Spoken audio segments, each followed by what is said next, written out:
So I've been in the primary industry my entire career. Look, I think in any business, no matter where you are on that journey, there's always going to be some storming, and we shouldn't be shy of that. What is the perfect business structure? And I'm not sure that there is the perfect model out there. You could look at our model and say, well, we can improve it by doing X or Y. But equally, it has stood the test of time, works very well. So it's more refining what we've got. I think to me, it's not being afraid of continually challenging the status quo, but also recognizing that some of what we've got works really well.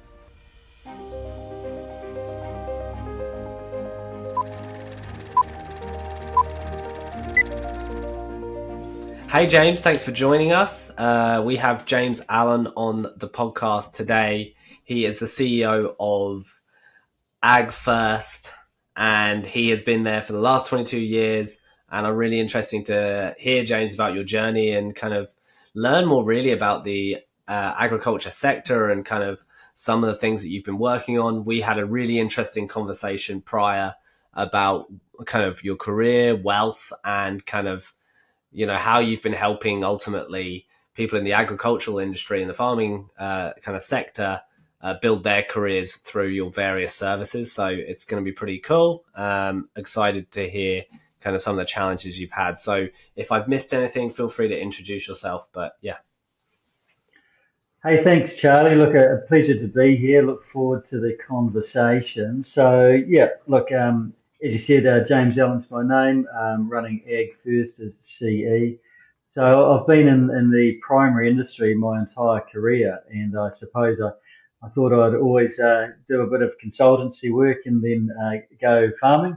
And Right. as time's gone on, I've learned that I love what I do, and I've stayed in the business and growing it with a group of really smart people.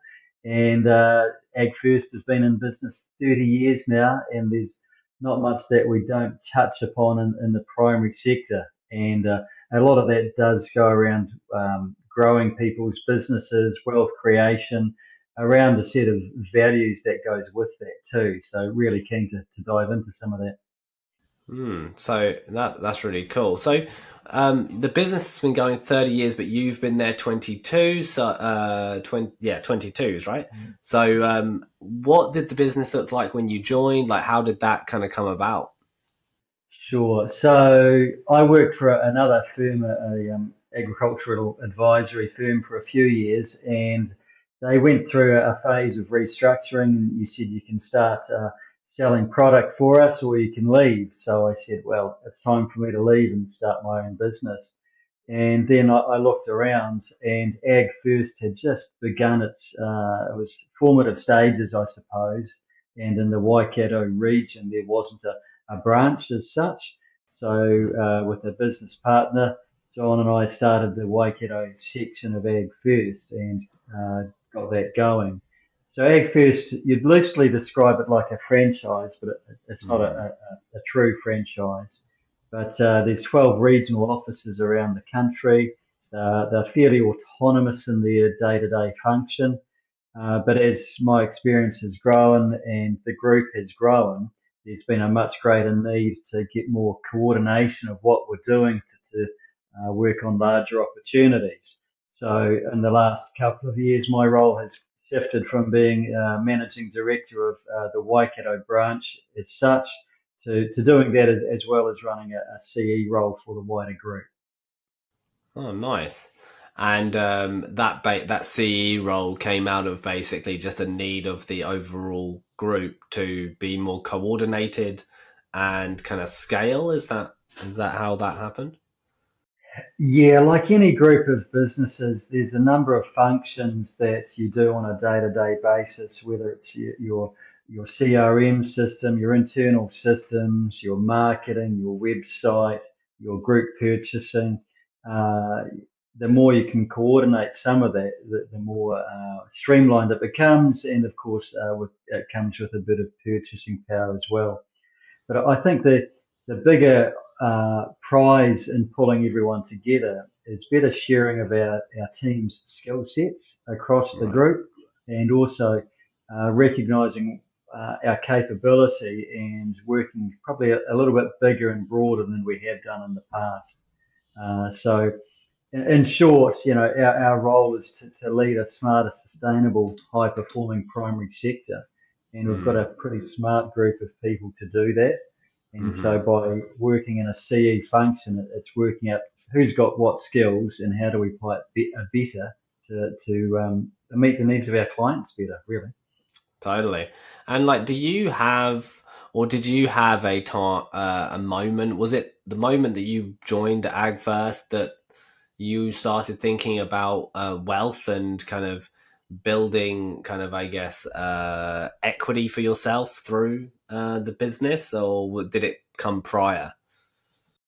No, great question. I suppose I've come from modest means, and my parents grew up in that sort of phase, or I grew up in the phase of the Rogernomics and the massive disruption in the wider public sector. And I suppose for me, it always set the scene that whatever was going to happen in my career, I wanted to be in charge of that. So that's why after working for a firm for a few years, it was time uh, to sort of drive my own destiny, rightly or wrongly. And, I never wanted to be in a position where I got made redundant. So the best way to do that is to be in charge. So I was running my own business by the time I was 30, and then it's just sort of grown from there, really. Okay. So I was obviously not around for Rogernomics. Can you give me the lowdown on kind of what that was about, what the policy was, or what kind of impact that had on kind of culturally on that time, or how that Sure. kind of Yeah. shaped you more specifically, I guess, other than be kind of wanting to make sure that you didn't get made redundant. Sure. So we're talking in the times of the late 80s, and Hmm. there was government subsidies in the farming sector, which were abolished, but also there was a fairly, how would I say, bloated public sector. And so Roger Douglas came in and made a lot of cuts to the public sector, maybe similar to what we're seeing today. And there were massive redundancies at that stage. And it was rebalancing the books at the government level about maybe spending less than what you earn. What a novel concept. And Mm. uh, and it was the right thing to do, but it caused a lot of pain in the short term for people on the ground. And so we look back, and yes, we're very proud now of being a subsidy-free country, but there was certainly some pain at that stage. Mm. Yeah, it seems like there's a mimetic shift towards that sort of policy since really since obviously 2020 and 2021, I guess 2022 as well. But I actually guess that it's actually been, or it seems to be that that's been a trend of a growing organism globally, of larger governments, and basically institutions naturally want to grow, and then in a mimetic fashion around the world now we're seeing, I guess, uh, a move towards and literally a vote towards the unwinding of that. But of course, that comes with real world consequences and people's lives impacted because um, of these structural shifts. But yeah, thanks for the explanation. That will be quite helpful for those that maybe didn't live through it and didn't know the term. I didn't know the term. I wasn't born, but also obviously because I come from the UK, Mm. not a term I'd actually heard before. So thank you. Um, okay, so when you jumped into Ag First, it was already an established business. You said it had been going for 30 years, and how is it to join? I guess I mean it was really like you said. It almost operates like operationally perhaps like a franchise. Do you want to center yourself in the camera a little bit more?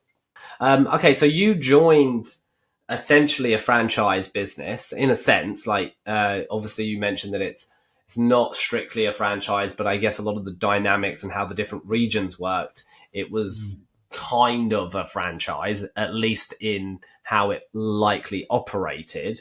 And actually, you guys have potentially moved slightly away from that model by centralizing yourselves around you being the CEO.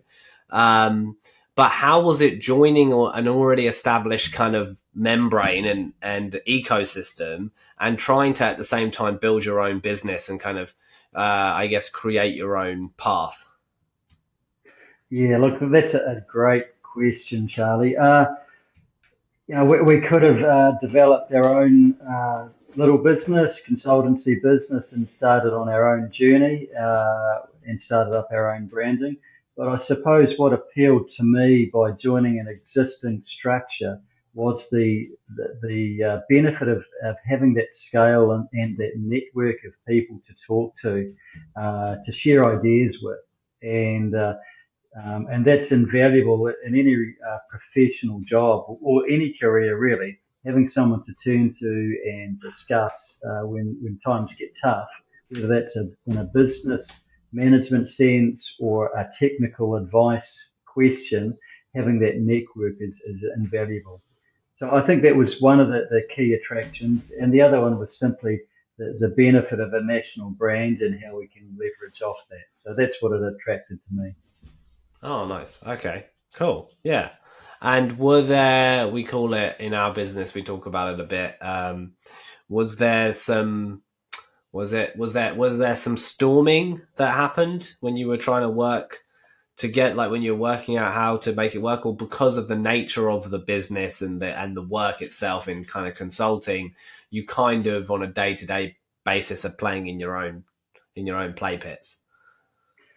Look, I think in any business, no matter where you are on that journey, there's always going to be some storming, and we shouldn't be shy of that. Mm-hmm. And the other point is, what is the perfect business structure? And I'm not sure that there is the perfect model out there. You could look at our model and say, well, we can improve it by doing X or Y, but equally, it has stood the test of time and it works very well. So it's more refining what we've got.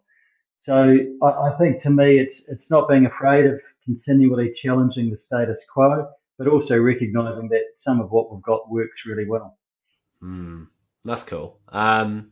So you mentioned prior that many of your clients are essentially and people that join the farming sector, I guess, or the primary sector, should I say, are business owners in their own right, and they have many challenges that they have to solve. And what are some of the challenges that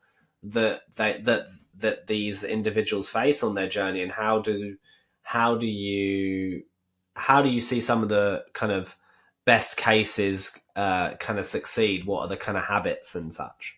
Look, ultimately, for all of the clients we work with, most of them are running a small to medium business, and really they're trying to create wealth to give them options. Around that, there's always a set of values in terms of what's important to them. How much time off do they want? What are their views on social and environmental sustainability? So it's really important to get clear on the why. Why are they doing this? And from then we can frame up what is the wealth creation strategy that we're looking at. But ultimately, most people are looking to grow and move ahead, and they're the people we enjoy working with because they're fun and they're dynamic, and I get a real kick out of seeing our clients grow in their portfolio and in their wealth. Nice. And you would say that then, I guess you're dealing with a group of highly motivated entrepreneurial types that are kind of go-getters then. And is it self-selecting? We tend to work with, dare I say it, certainly the top half or maybe the top quartile of farmers out there. Not exclusively, we're often called in to sort out a problem or a challenge, but there's often a misperception that people use advisors because they're not performing, where ironically it's often the complete opposite. And we're working with some incredibly smart operators who are looking to Yeah. move forward, and our role is to to challenge them, to provide new ideas, sometimes just to be a sounding board with their ideas. Yeah. And latterly, what we're finding with um, uh, technology or information becoming democratized a bit with AI and social media, it is a little bit understanding what is the truth and some of the new ideas out there. Right. That's cool. How have you incorporated, I guess, your personal life into your business? Like, um, was it difficult in the beginning? How long did it take you to really kind of get some stability? And then how have you taken your family on the journey and around kind of owning your own business? Yeah, I've got a very supportive family, but my wife is probably equally driven. So we're not afraid of hard work, and I suppose that sounds like a bit of a cliche, but if you're running a business, you do need to sort of go above and beyond from time to time. So it's that mantra about, I suppose, not being afraid of hard work, but Mm, equally not being afraid of playing hard as well. So we totally. certainly make sure we take some time off and we don't sit around, lying around. When we've got time off, we go and do stuff. Oh, nice. Um, what are your views on intergenerational wealth? Yeah, yeah, we see a lot of that in the primary sector, both on a good and a bad side, I suppose, or a challenging side. Um, Managed well, it can be incredibly powerful. Managed poorly, it can be a noose around someone's neck, I reckon. Equally, I do see, the primary sector is still a way where someone can come in with zero and grow to create wealth, and the opportunities are still there. But maybe if you're interested, I can expand on that comment around, an opportunity or a noose. Please. Yeah. Yes. So the opportunity, sometimes you think, well, intergenerational wealth, you've just got it handed to you on a plate. Well, it's not like that. It's an opportunity, but also a responsibility to grow it for the next generation. And managed well, that's what they do. So it's saying we've been given an opportunity here. How do we not sit on that, but use that wisely and grow for our generation and the next generation? And often I see it working well, really well, when that transfer of management happens earlier rather than later. Right. And I'm talking in your 30s, maybe in your 40s, certainly not in your 50s and 60s. And I'm just right now dealing with a generational succession plan where mum and dad, they're in their 80s and they've got too late to hand it over to the next generation. And they're at the stage now, the next generation are at the stage of saying, well, we're thinking about retiring and you're only just handing it over to us now. So it's a complex situation, and it needs to be handled well and handled early. And the other key point is certainly in the primary industry is not everyone wants to carry on in that family business too. So you've got to be really clear about that. Yeah, expectation setting is probably key. And then I guess, it's a timing thing, isn't it? Basically, what you're saying there is no one wants to be given a Ferrari at 60 and expected to drive it and drive it well, I guess you could say. And I guess that comes down to ultimately trust or control. And I guess that, and actually, I've kind of observed it. I don't have any specific data around this, but I've observed data around, you know, and this is kind of connected to intergenerational wealth, where you need to give your kids, or you need to give someone the opportunity to step up, right? And people want to step up in their 20s and 30s, and I think that we perhaps over the last generation or so think that actually no, that's for your 40s perhaps and your 50s, and uh, you know when you step up, you need time to fall over. And if you're just stepping up at 40, 50, like you say, perhaps, well, getting back up hurts more because it's a hit on your ego, and it's a hit on your kind of your who you are as a human, right? When you fail. So this is why it's always good to try and fail young and fail early, I guess. Yeah, that saying about fail fast, I think, is really important. And and when you're talking about intergenerational wealth, you do need to make sure you're protecting that, Mm. but also not being so protective where people aren't taking risks. So there's a real balance there. But look, that just comes with good communication and transparency. And I had a farming family in my office just yesterday, and they had brought their daughter along, who was late teens, early twenties, and we had some pretty honest discussions about the business and what's going on. And I thought, how neat is that to get them Yeah, involved at that early stage, and there's no stone unturned and nothing hidden. And I think that's the way it should be done. that's cool. Yeah, that's awesome. Um, okay, and this is an interesting one. My co-host Helena, who's in our in-person podcast, she's now borrowed this question from a previous guest, who's a great leadership coach who was just previously on the podcast, and it's a challenging one. So I'm interested to see how you'll answer it. But what do you see the last 10 years of your life looking like? Wow. The last 10 years. Uh, well, if I could tell exactly when that was, my answer might change. But I think as time goes on, and this is once again a bit of a cliche, without health, you've got nothing. And so making sure that you are in good health as time goes on becomes more important. And so making sure, in that last 10 years, you're fit and healthy, I think is going to be top of mind for me. Um, but at that stage, I'm going to be still enjoying it, getting out and about, traveling the world, I hope, and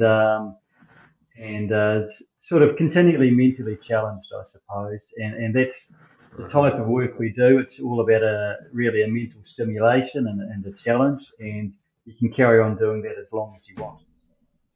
Totally. So retirement's not a destination for you as such. Not at all. And in fact, a number of our team, they're working well into their 60s and 70s, and they don't have to, but they do it because they enjoy it and they're still adding value, and it gives them enjoyment. So I think that's great. Nice, awesome. Well, that's really great. Given that you run a business, as business owners, it's not easy, and there are lots of fires and lots of kind of setbacks. You kind of, as a business owner, you kind of get up to face problems and get knocked down and have to get back up over and over again. How have you kind of managed to? Is there a specific kind of hobby or anything you do that kind of, I guess, regains and rejuvenates you, gets you back into that kind of state where you can kind of go at it again? Is there any kind of tool that you've used, whether it be a hobby or a kind of a thing, that a ritual almost, that you've done to kind of keep that health, or and have there been any moments where you were in a situation where actually sometimes health does take the back seat? Unfortunately, it's the reality of the situation when you run a business. You see yourself perhaps deteriorating in certain ways, but at the end of the day, the priorities sometimes become that the business kind of comes first. Do you think that's a problem? And yeah, how have you kind of navigated that? Yeah, look, everyone's going to have their different view on this one, I'm sure. For me, I suppose to keep that bucket full for me, it is around fitness, it's around friends, it's around communication, and it's around travel, Yeah, because that's what I enjoy. But equally, some people have a dogmatic routine where, I need to do this exercise every right. day and this is what's going on. I suppose for me, it's about that cadence of business, and there are some weeks or months where it's just busy, and there's no point me worrying about the fact that I haven't been able to do my exercise today because business has got in the way. But if that becomes an ongoing cycle, that's when it becomes a problem. So for me personally, yeah, I like to get out cycling. So I've got a track bike, a road bike, and a mountain bike, and normally I'm out there, 2 or 3 times a week. Oh, But in the nice. last week, I haven't been out at all. Does it annoy me Right. a little bit? Am I losing sleep about it? No, because I know it'll balance out in the next couple of weeks. Totally. Yeah. No, awesome. Well, this has been really cool. Can I leave you with a final question? If someone was looking to get into the primary industry and they wanted to create a stable and fruitful future for themselves, what would you suggest the first thing they do be?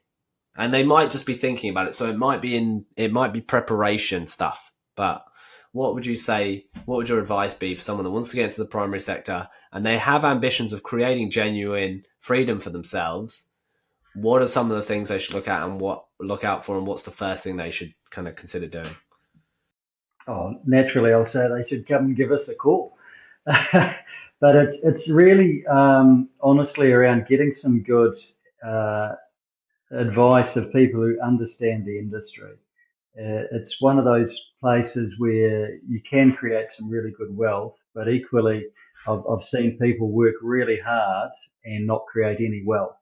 And just because you work hard doesn't mean you're going to get rich. They can be mutually exclusive. But equally, I've seen some, particularly in the dairy industry, but not exclusively, the ability to get on a pathway for wealth creation is there. And, it's all about operational excellence. And I think you've got to be really sharp on that.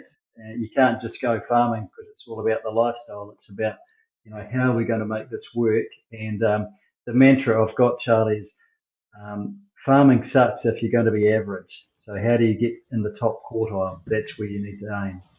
How are you Right. going to do that? Okay. Nice. That's awesome. Well, thank you so much for coming on the pod. I really appreciate it. I've learned a lot today about things that I didn't previously know about. So thank you so much. Yeah, it's been awesome having you on. Oh, pleasure, Charlie. I hope that's what you were looking for. Yeah, yeah. Totally. Awesome. No, Cheers. good. No, Well, enjoyed it. Enjoyed it. No problem at all. awesome. Well, thank you so much, and I'm sure we'll stay in touch.